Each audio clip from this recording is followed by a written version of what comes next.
हमने IUPAC के बारे में पढ़ लिया था। जो एलिफेटिक साइक्लिक कंपाउंड होते हैं उनकी नेमिंग हमने सीख ली थी। आज हम फंक्शनल ग्रुप की नेमिंग सीखेंगे।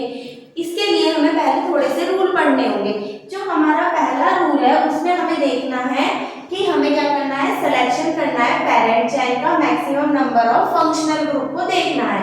और ये क्या होगा, according to be the main child selection का जो प्रायोरिटी ऑर्डर है उसके अकॉर्डिंग होगा। वो क्या होता है, जब हम क्या लेते हैं, जो हमारा प्रायोरिटी ऑर्डर होता है वो क्या होता है, पहले हम क्या लेते हैं, मैक्सिमम फंक्शनल ग्रुप किधर है, multiple bond, carbon atom, maximum substituent कौन से हैं, फिर हम लोएस्ट चाइल्ड ऑफ पोजीशन लेते हैं, फिर अल्फाबेटिकल नंबरिंग डालते हैं जो भी हमारे सब्स्टिट्यूएंट है वो। अब हमारा जो रूल सेकंड है वो कहता है कि अगर हमारे पास गिवन नंबर ऑफ जो हमारी मेन चेन है, given number of main form of corner with has a lowest set of position of functional group. हमें क्या देखना है, अगर हम नंबर देखेंगे तो हमें जो मेन फॉर्म है उसको हमें जहाँ पे हमारा फंक्शनल ग्रुप होगा उसके अकॉर्डिंग करना है। और अगर हमारे पास मोर देन एक से ज्यादा फंक्शनल ग्रुप आ गए तो हमें डाई ट्राई टेट्रा का यूज करना होगा बिफोर सफिक्स से पहले।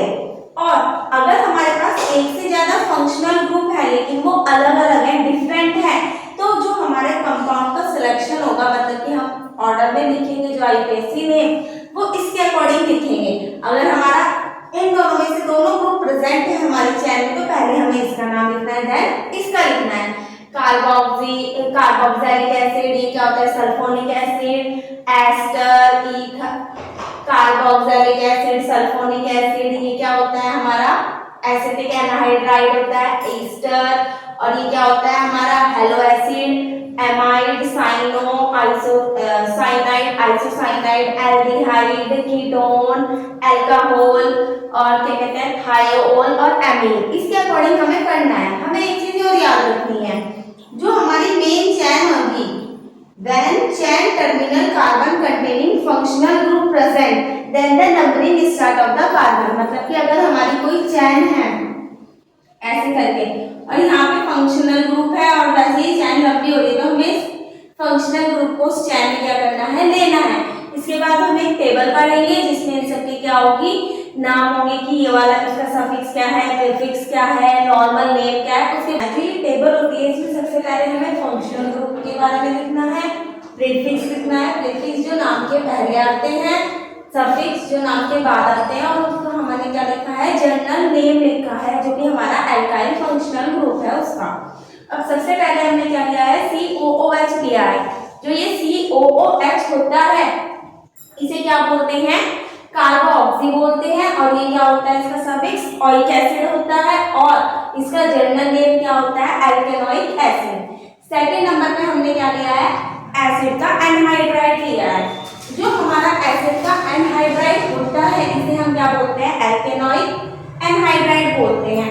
फिर हमने लिया है COR, इसको बोलते हैं एल्केनोइक ऑक्सी, और क्या होता है इसका नाम दूसरा वाला, एल्कोक्सी कार्बोनाइल होता है। इसका जो सफिक्स और प्रीफिक्स होता है उसे क्या बोलते हैं, हम 8 बोलते हैं, और इसका जो जनरल नेम होता है उसे क्या बोलते हैं, एल्काइल एल्कोनेट बोलते हैं। फिर हमारा जो अगले वाला है उसके क्या बोलते हैं हम, COX, इसका नाम होता है हेलो कार्बोनाइल। जो COX होता है इसका नाम होता है हेलो कार्बोनाइल, और फिर इसका जो सफिक्स है वो क्या होता है, ऑइल हैलाइड, और जनरल नेम होता है एल्केनोइल हैलाइड। फिर हमने CONH2 लिया है, इसका जो प्रीफिक्स है उसे कार्बोमाइल बोलते हैं, सफिक्स को एमाइड बोलते हैं, और जो जनरल नेम है वो क्या होगा, एक ही कार्बन मतलब कोई सा भी एल्केन ग्रुप लिया है तो एल्केनमाइन। फिर उसके बाद हमने क्या लिया है, एसिड ग्रुप लिया है SO3H, जिसे हम सल्फो बोलते हैं, सल्फोनिक एसिड का सफिक्स होता है, और एल्केन सल्फोनिक एसिड। इसके बाद हमने CN लिया है, साइनो इसका प्रीफिक्स होता है, नाइट्राइल सफिक्स होता है, और एल्केन नाइट्राइल जनरल नेम। फिर NC लिया है जिसे आइसोसाइनो बोलते हैं, आइसोनाइट्राइल, और एल्केन आइसोनाइट्राइल। फिर COR लिया है, ऑक्सो या कीटो कुछ भी कह लो, और इसके बाद इसका जो सफिक्स है 1 है, और एल्केन को एल्केनो 1 बोलते हैं। फिर हमने लिया है CON जिसे फॉर्मेल एंड ऑक्सो कहते हैं। इसका जो सफिक्स है अल है और इसका जो जर्नल नेम है उसे हम क्या बोलते हैं, एल्केनल बोलते हैं। फिर हमारा अगला है OH, जो हमारा CON जिसे फॉर्मिंग होगा। OH है, OH को हम हाइड्रोक्सी बोलते हैं, सफिक्स ऑल है और एल्केनॉल बनेगा इसका जर्नल नेम। NH2 को एमिनो बोलते हैं, जो इसका जर्नल नेम सफिक्स है उसे एमाइन बोलते हैं और जो जर्नल नेम है उसको हम क्या बोलते हैं, एल्केनामाइन बोलते हैं। फिर हमने SH लिया है, जो हमारा SH होता है इसको हम मार्केट बोलते हैं, इसका प्रीफिक्स, और जो सफिक्स है थायोल होता है। फिर हमने इसका जर्नल नेम लिया है जिसको हम क्या बोलते हैं, एल्केन थायोल। अब हम कुछ क्वेश्चन करेंगे। पहला जो क्वेश्चन है वो मैंने फंक्शनल ग्रुप जो COH होता है, कार्बोक्सिलिक एसिड होता है, वो फंक्शनल ग्रुप लिया। इसका जो सफिक्स होता है वो क्या होता है, हमारा ओइक एसिड होता है, जो नाम के पीछे लगते हैं। अब ये कितना कार्बन है, एक कार्बन है। एक कार्बन को क्या बोलते हैं, मैथ, और नाम के पीछे क्या लिखेगा, ओइक एसिड, तो इसका नाम क्या होगा, मैथेनोइक एसिड। ई हट के ओइक एसिड वहां पर आ गया। अब ये कितने कार्बन है, दो कार्बन है, 1 2, तो एथेनोइक एसिड। अब ये कितने कार्बन है, 1 2 3 4 5 6 7 8। 8 कार्बन को क्या बोलते हैं, ऑक्ट, तो ये क्या होगा, ऑक्टेनोइक एसिड। ठीक है, अभी देखो 1 2 3 4 5, 1 2 3 4 5 दोनों साइड से क्या है, एक ही ग्रुप है और क्या है, वो भी सेम है हमारा फंक्शनल ग्रुप। अब हमें क्या लिखना है, डाई और ट्राई की फॉर्म में लिखना है, तो सफिक्स से हम पहले लिखेंगे। टोटल कितने कार्बन है, 1 2 3 4 5।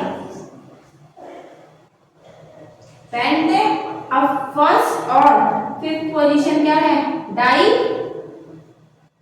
Oic acid. अब हमें क्या करना है, एनहाइड्राइड लेना है। जो हमारा एनहाइड्राइड होता है क्या लेते हैं हम, जो हमारा एसिड के हम क्या लेते हैं, दो एसिड लेंगे, सेम और अलग कोई से भी हो सकते हैं। जब इनको आपस में क्या करते हैं, रिएक्शन होती है, तो इसमें से वाटर का मॉलिक्यूल निकल जाता है, यहाँ से क्या होगा, पानी निकल जाएगा और ये एक कंपाउंड बन जाते हैं, जिसे हम क्या बोलते हैं, एनहाइड्राइड बोलते हैं। अब ये जो हमारे एनहाइड्राइड होते हैं ये सिमेट्रिकल भी हो सकते हैं और अनसिमेट्रिकल भी हो सकते हैं। सिमेट्रिकल का मतलब है ये वाले और ये वाला जो हमारा एल्काइल ग्रुप जुड़ा हुआ है ये सेम होगा, तो ये हमारे सिमेट्रिकल एनहाइड्राइड हो गए, एल्केनोइक एनहाइड्राइड जिसे कहते हैं।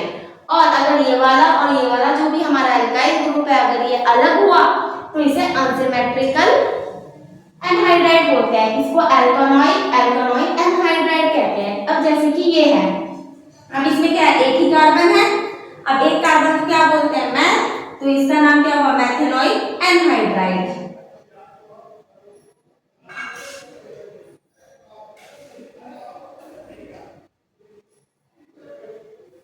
Methanoic anhydride. अब ये वाले कितने कार्बन है, दो, इधर भी दो, एक जैसे ही है, एथेनोइक एनहाइड्राइड। अब ये इधर कितने हैं, दो कार्बन, इधर कितने हैं, 3 कार्बन, तो पहले क्या लिख दिया मैंने, 2 कार्बन के लिए एथेनोइक और 3 कार्बन के लिए प्रोपेनोइक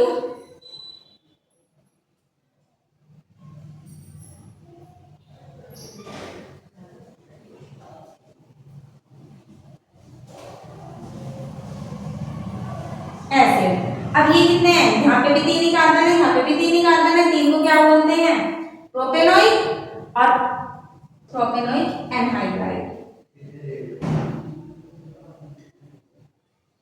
अब ये कितने कार्बन है, दोनों साइड क्या है, एक जैसे ही है, तो इसका नाम क्या होगा, प्रोपेनोइक